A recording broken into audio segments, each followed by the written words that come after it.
Anyway, good morning. We are so glad to see you here this morning. Everything about this morning has been wonderful. From the Bible study, Chris, I loved your welcome this morning. I love that. Thank you.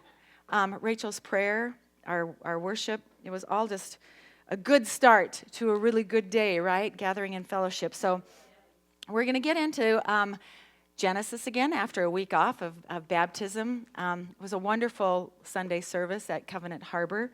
If you missed it, I'm sorry that you did, but Rachel and I are praying that we have many more baptisms that will follow this.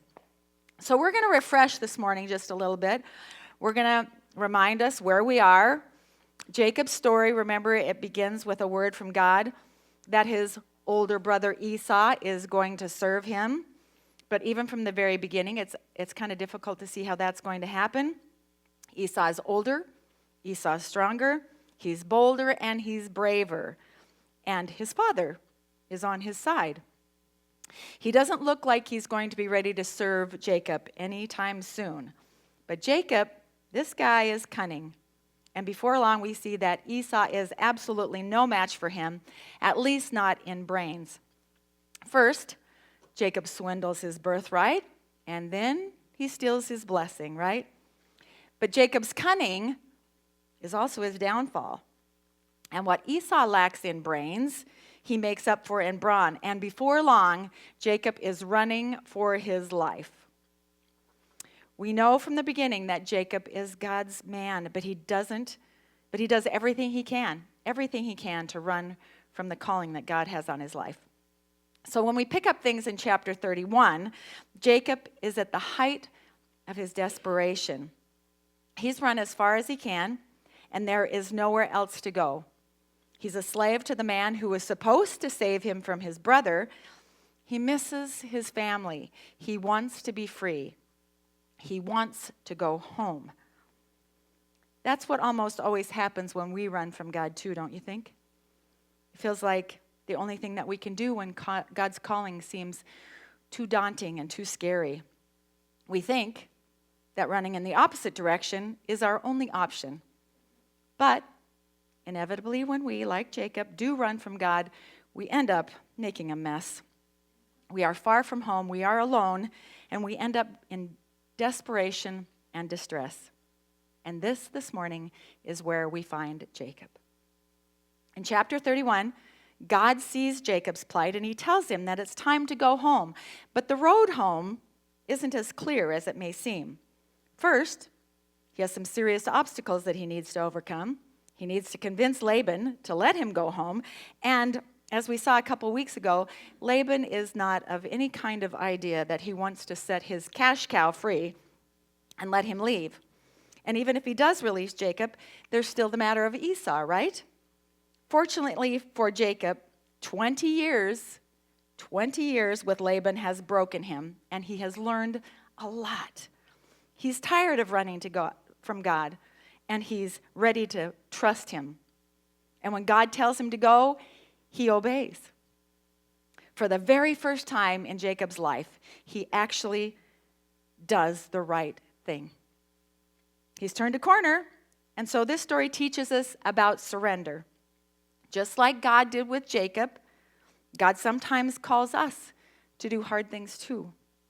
And often, just like Jacob, we don't always want to follow. We would rather do our own thing. Inevitably, that leaves us far from home, alone, and in distress, just like Jacob's finding himself this morning. So the passage reminds us that we don't have to do that. God is with us, right? He's always going to take care of us. And even if we do run from God, that God calls us to come home. We have a lot of verses to cover today. It's a very long story, but it's a good one. So here we go.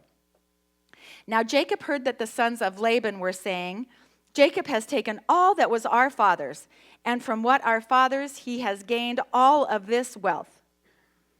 And Jacob saw that Laban did not regard him with favor as before. Then the Lord said to Jacob, return to the land of your fathers and to your kindred, and I will be with you.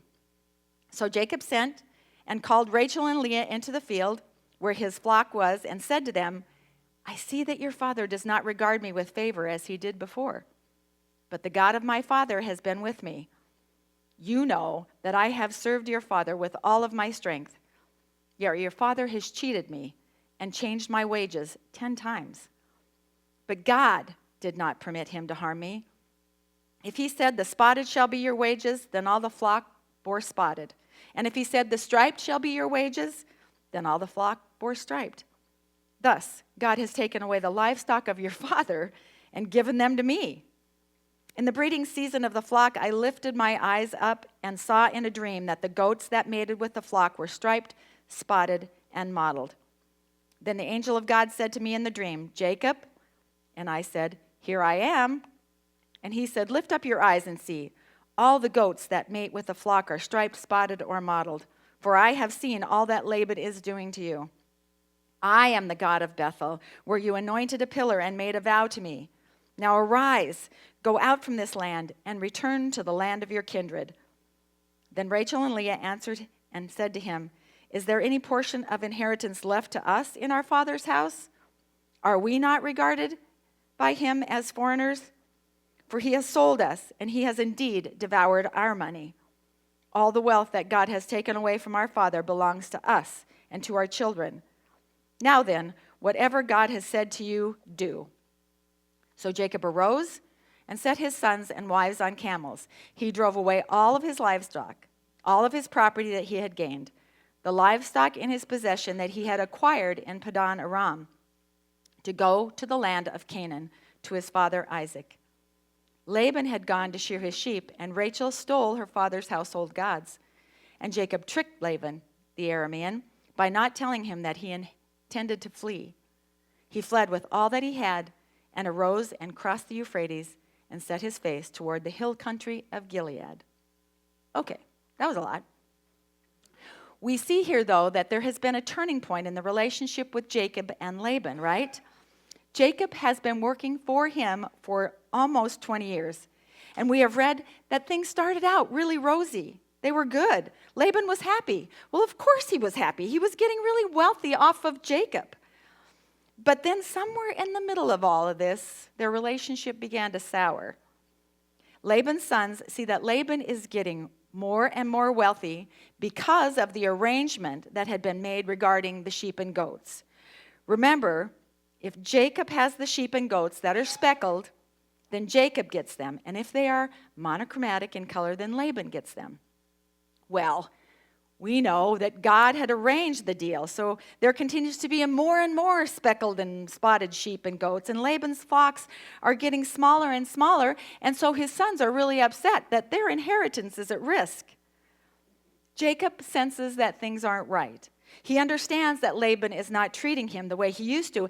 And it's about that time that God appears to him and says, Jacob, it's time to go. It's time to get up, and I want you to go back to the land of your fathers. If this sounds familiar, it should, because it's exactly what God said to Abraham back in Genesis 12. Jacob is reliving his grandfather Abraham's story. And a couple of weeks ago, we saw that Jacob has been wanting to leave Laban for a long time. He's tired. He's tired of being mistreated and cheated, and he's ready to go home. Or at least, he thought he was ready to go home. We saw a couple of weeks ago that he wasn't quite ready yet, though. Apparently, now is the time. Now is the time, because in this chapter, it is God who is orchestrating and initiating the journey. This is often how God works with us, too. God has his own timing. Sometimes he doesn't answer in the time frame we would like. I will qualify that by saying most times he does not answer in the time frame that we would like. I'm sure during this time with Laban, Jacob was, that's really confusing. I want to call him Jabin and Lacob. It's so confusing. Was frustrated that God was not answering his prayers as he thought he should. But Jacob still had some significant trials to face when he returns home. His brother still wants to kill him, and God knew that if Jacob went home at this time, he would never survive the journey. So all through this time, with Laban, God has been forming Jacob so that he can go home. And now that he's finally ready, Jacob didn't understand that all along all along through these 20 years that God has been answering Jacob's prayer. He never saw it. 20 years? 20 years? I'm sure Jacob thought, God, why are you taking so dang long? What's the holdup? It just didn't look like what Jacob thought and how it should be playing out. This is how we know, one of the ways that Jacob has changed. Jacob isn't sure how Leah and Rachel are going to respond to his request that they leave their family and return to his family. And so they meet out in a field and they talk about this. And he finds that his wives are 100% in agreement with him. He shares with them that he's been working for their father all these years and how he's cheated him and what he's done to him. But he's confident to share with his wife that now he knows it is God that has protected him, even in Laban's best attempts to make sure that he failed. Remember the crazy story from a couple of weeks ago when Jacob thought he was going to make sure that he would be able to secure his victory over Laban by increasing his flocks, by placing the sticks in the water where the flocks came to mate? Remember that story? But now Jacob realizes that it had absolutely nothing to do with the sticks. It was God. It was God protecting him from their father, and it was God that was blessing him. And we see the change. He realizes that his deceit has gotten him nowhere. He's confused. He was confused about it, but now it's God's perfect plan. He sees it. And so now we recognize the change that's beginning to take place in Jacob, right? All those years in the fields tend to do that to you.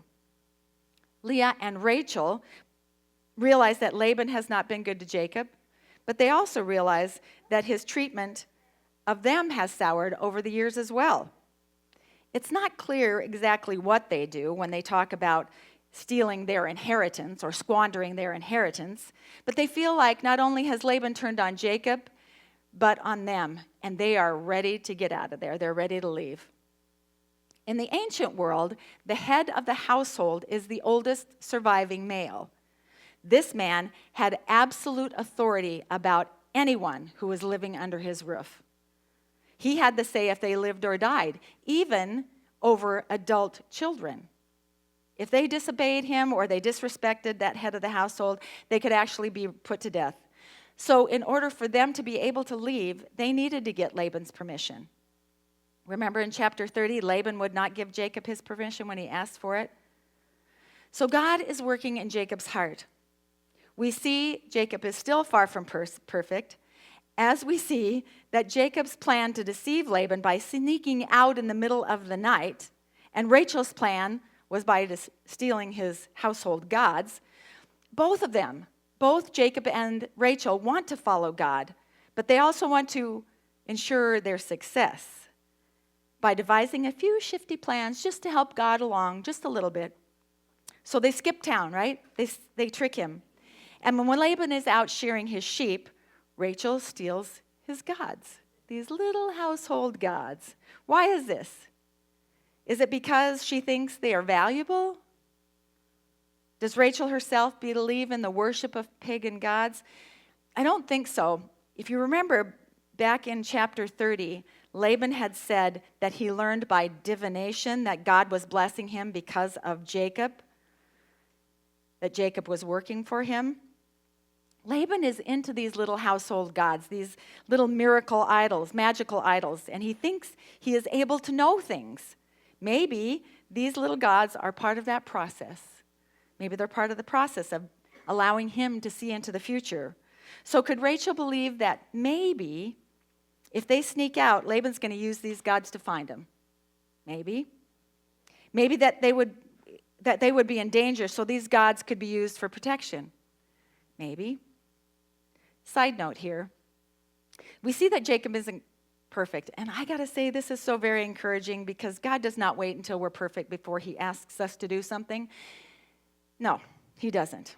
The saying, God does not equip the called, we heard that in Bible study this morning. God does not equip the called. God does not call the equipped, he equips the called, right? Here's the truth. Sometimes we are really afraid to do something for God because we're not good enough or we're not mature enough, we don't know enough, we don't pray enough, we're scared to be embarrassed and look like a fool in front of someone. 100 excuses, right? So we feel we need to grow before we can do anything. We put that restriction on ourselves. I'm not ready yet. I have still some growing to do. So we know what happens when we say that. We're continually saying, I need to grow just a little bit more. I need to grow just a little bit more. And so we sit around and we never end up doing anything that God has called us to do. We don't step out. But the process of stepping out when we don't feel adequate or prepared, that's the growth part. That's the maturing process. That is the formative process. And that is what God is doing here with Jacob. But he's not there yet. He has grown some, and the 20 years that he spent with Laban, God used to prepare him. But the act of stepping out and the act of following is what makes him ready. A leap of faith is what makes him ready. We never know if we're ever going to be strong enough to do what God calls us to do. We just have to step out and know that God's promise is that he is going to be with us. He promises to give us strength. And even if we fail, he's still with us, and we're stronger just because we tried. Jacob has been formed over 20 years in Laban's household, and he's not perfect. He's still got a lot of growing to do. But he's made progress, and so now we see that God has called him to leave. So Jacob steps out in faith. Unfortunately, both he and Rachel take matters into their own hands and kind of help God along. And they find, because of doing this, they find themselves in some serious risk with Laban. If he comes after them and he finds them and he's angry at them, he can put them to death. So let's see how he's going to react in verses 22 through 32. When it was told Laban on the third day that Jacob had fled, he took his kinsman with him, and he pursued him for 7 days and followed close after him into the hill country of Gilead.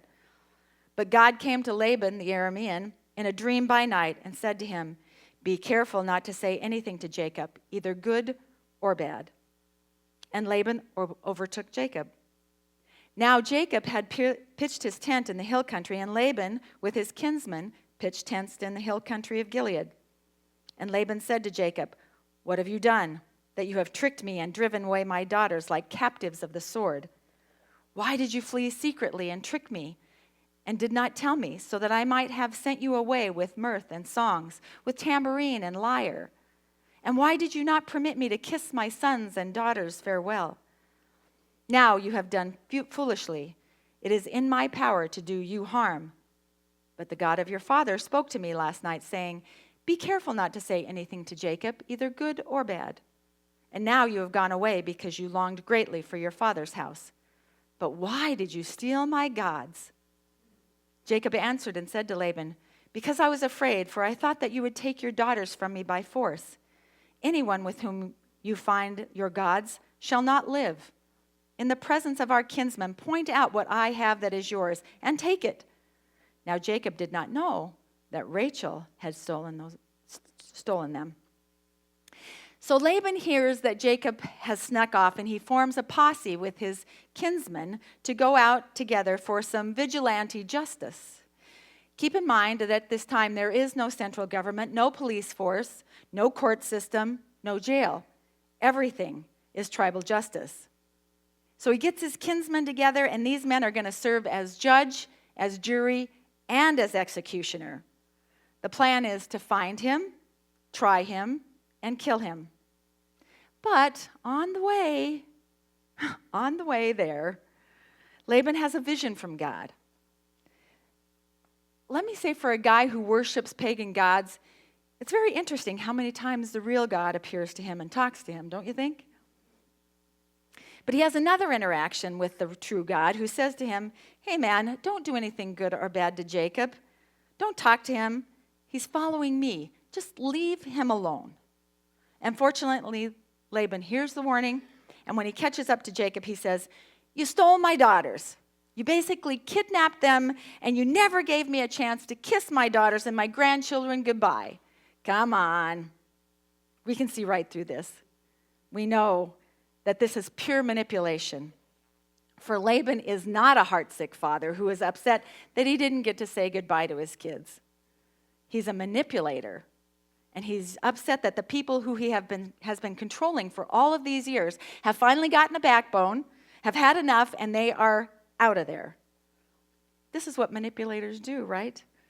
They frame the conversation to make you look like you're the crazy one. I know nobody knows anyone like that. So he says to Jacob, don't you know that it is within my power to kill you? And he's right. He has the authority. And he has his kinsmen around him to be at the ready to do whatever it is that he asks them to do. He says to Jacob, fortunately for you, I am a spiritual person, and God appeared to me and told me not to hurt you. But it was one thing to steal my daughters. Did you have to steal my gods too? Again, this is a pretty serious offense against Laban, and Jacob is going to be in trouble for it. It must have made Jacob's heart sink just a little bit when he hears this accusation. Can I just add here that if you can lose your God like you lose your car keys, what kind of God is that? Seriously. Jacob doesn't know that it was Rachel, that she was the one who took the gods, so he gives Laban permission to search his tents, and whoever has his gods can be put to death. Reading this, we know that it is Rachel, and we wonder how this is going to play out. So Laban went into Jacob's tent and into Leah's tent and into the tent of the two female servants, but he did not find them. And he went out of Leah's tent and entered Rachel's. Now Rachel had taken the household gods and put them in the camel's saddle and sat on them. Laban felt all about the tent, but he did not find them. And she said to her father, let not my lord be angry that I cannot rise before you, for the way of women is upon me. So he searched, but he did not find the household gods. So Jacob has seriously dodged a bullet here. It amazes me that the deceit and the trickery and that the lies that this family participates in, that Laban actually believes his daughter. This is my take on it. This is what I think. I think it's because she's the youngest. We know that this is true about our youngest children, right? I know it was true about my youngest. He was the cutest dang thing with a mop of golden curls. And whatever he said, he was just so cute. He was so innocent. I believed everything he said. Everything. They always get the benefit of the doubt, and we always believe what they say. If you're the youngest child, you can pat yourself on the back for that. Yeah. Well, we know that Jacob is completely innocent of the accusations that Laban has made against him. Jacob did not steal Laban's flock. He worked for them. It was the agreement for payment that he made with Laban, even though Laban tried to cheat him out of them. God worked it out that Jacob would be blessed. He didn't steal Laban's daughters. They agreed with Jacob, and they were ready to leave just like Jacob was. And Jacob did not steal Laban's gods, nor did he know who did. So having been vindicated from all of Laban's accusation, it's now Jacob's turn to talk. So keep in mind that all of Laban's relatives are around here. So as we read this scripture, imagine that this is like a courtroom scene where all the testimonies have been presented and Jacob is making his final arguments. Then Jacob became angry and berated Laban. Jacob said to Laban, what is my offense? What is the sin that you have hotly pursued me? For you have felt through all my goods. What you have found of all of your household goods? What have you found of all of your household goods? Set it here before my kinsmen and your kinsmen, that they may decide between us two. These 20 years I have been with you. Your ewes and your female goats have not miscarried, and I have not eaten the rams of your flocks. What was torn by wild beasts, I did not bring to you. I bore the loss of it myself. From my hand you required it, whether stolen by day or stolen by night. There I was. By day the heat consumed me, and the cold by night, and my sleep fled from my eyes. These 20 years I have been in your house. I served you 14 years for your 2 daughters and 6 years for your flock, and you have changed my wages 10 times. If the God of my father, the God of Abraham, and the fear of Isaac had not been on my side, surely now you would have sent me away empty-handed. God saw my affliction and the labor of my hands and rebuked you last night. Then Laban answered and said to Jacob, The daughters are my daughters. The children are my children. The flocks are my flocks. And all that you see is mine. But what can I do this day for these my daughters or for their children whom they have borne? Come now, let us make a covenant, you and I, and let it be a witness between you and me. So Jacob took a stone and set it up as a pillar. And Jacob said to his kinsmen, gather stones. And they took stones and made a heap, and they ate there by the heap. Laban called it Jagar Sahadutha, but Jacob called it Gilead. I like Gilead so much better. Laban said, this heap is a witness between you and me today. Therefore he named it Gilead and Mizpah, for he said, the Lord watch between you and me when we are out of one another's sight.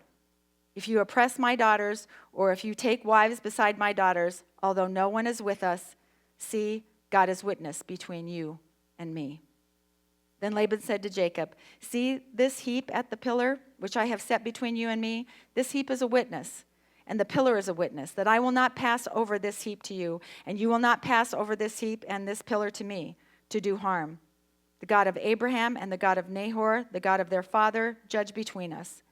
So Jacob swore by the fear of his father Isaac, and Jacob offered a sacrifice in the hill country and called his kinsmen to eat bread.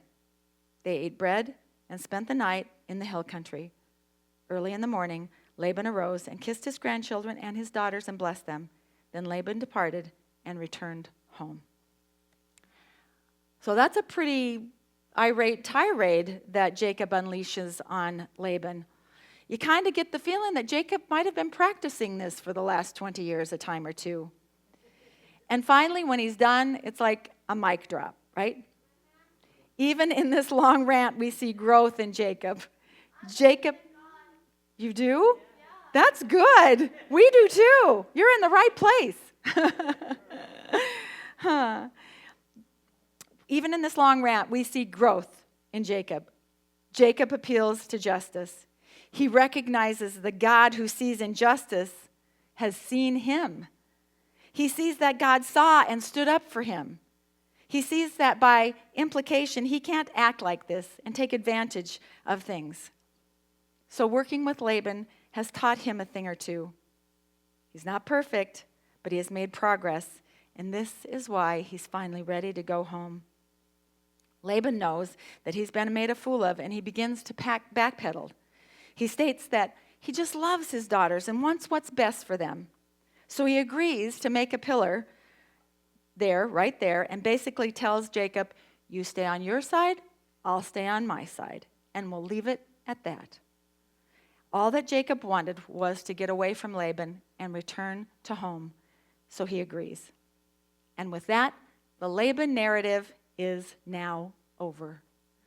The lesson has been learned, and we'll see Jacob, he'll go home, and he'll apply what he has learned. And this will set up the big reunion between Jacob and Esau that Rachel is going to cover next week. Just like our lives, a whole lot of things happened to Jacob in his life. And we ask ourselves, why did this particular scene make it into the Bible text? Right? What was so special about this? Well, the Bible is teaching us that God is answering Jacob's prayer. The prayer that he gave up in Bethel. The one that said, God, if you bring me home safely to you, you will be my God. The deal that he made with God, good or bad, God answers that prayer. I'll bring you home safely, Jacob, but this is going to be a long 20 years of you getting to the place where you can finally go home safely. So God works on Jacob's heart for 20 years while working with Laban. This is the big picture of the last couple of weeks that we've been reading. But there's something interesting in here that I found in doing some research. There's some interesting parallels that I just want to bring to you this morning to think about. There's a lot of parallels between Laban and Pharaoh. A lot of the language that is used in this story is deliberately the same language that is used in Exodus. Both the biblical stories of Jacob leaving Laban's house and the exodus of the Israelites from Egypt share striking similarities, serving as foreshadowing and demonstrating God's ongoing and redemptive work. Both narratives feature individuals escaping from oppressive situations, receiving divine guidance, and experiencing God's protection and his provisions during their journey. For instance, Jacob starts out in distress. He's basically a slave to Laban. He finds himself under Laban's authorities. Laban has the power to kill him if he wants to, and Laban refuses to let him go. Jacob even asked Laban, "Let me go." It sounds just like what Moses says to Pharaoh. God saw Jacob's affliction. The same language that we see in Exodus. God saw the affliction of Israel, and when he says, "I want you to get up and go back to the land that I promised to your forefathers," same language. As Pharaoh pursues the people of Israel into the wilderness, the same is done by Laban as he pursues Jacob's family. Just like God delivered Israel at the Red Sea, God delivers Jacob in a dream, telling Laban, "Do not touch him." And finally, as Israel plunders the Egyptians, similarly, Jacob plunders Laban of his daughters and of his flocks, and Jacob leaves Laban a very wealthy man. The parallels are intentional because the Bible wants us to think of the book of Exodus as we read this. This becomes a storyline that is taken up for much of the Bible.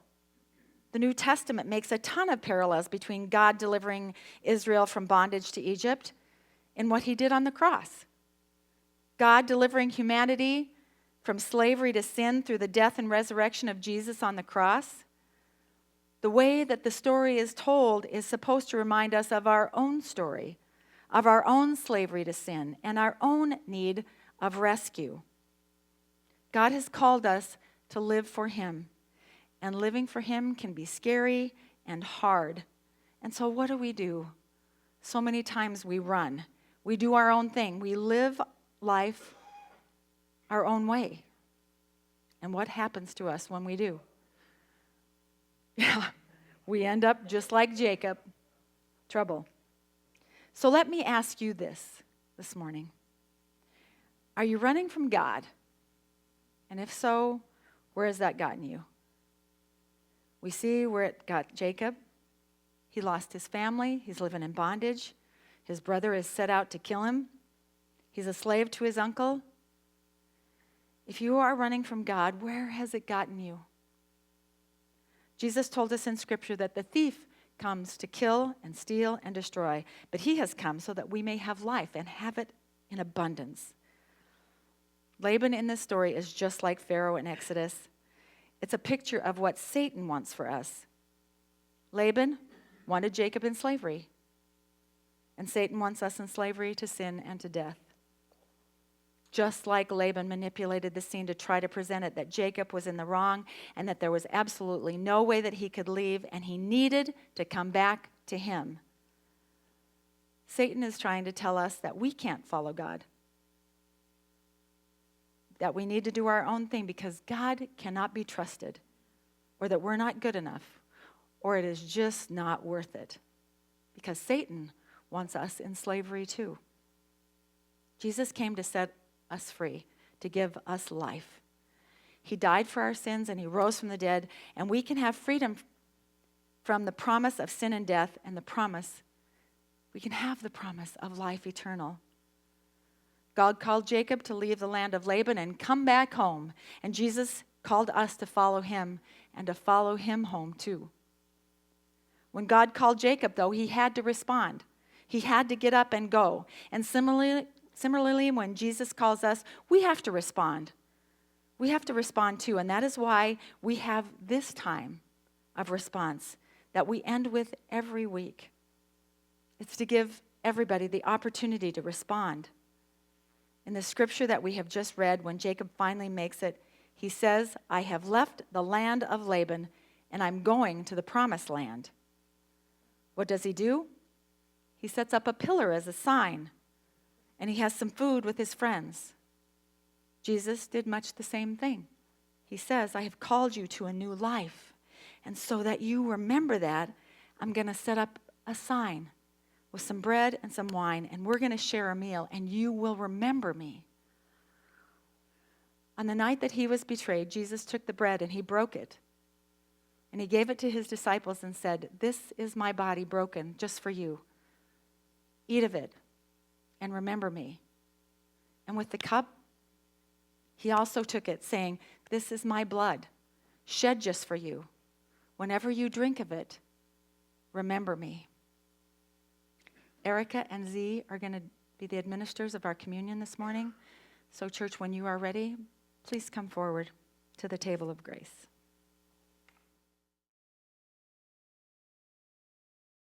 Right? That was a song. Yeah. Are you running from God? Right off the top of your head, you might answer a quick no. But in the quiet time of the coming days, in the quiet time of this week ahead, ask, am I? Am I, Lord? In any aspect of my life, am I running? Sit with that and allow God to speak into that.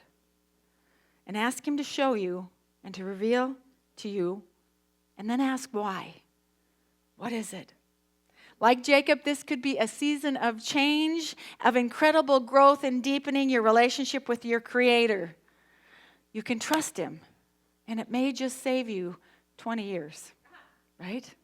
Have a great day, church. Have a beautiful week ahead, and we'll see you next week when Rachel speaks about Jacob and Esau. Bye.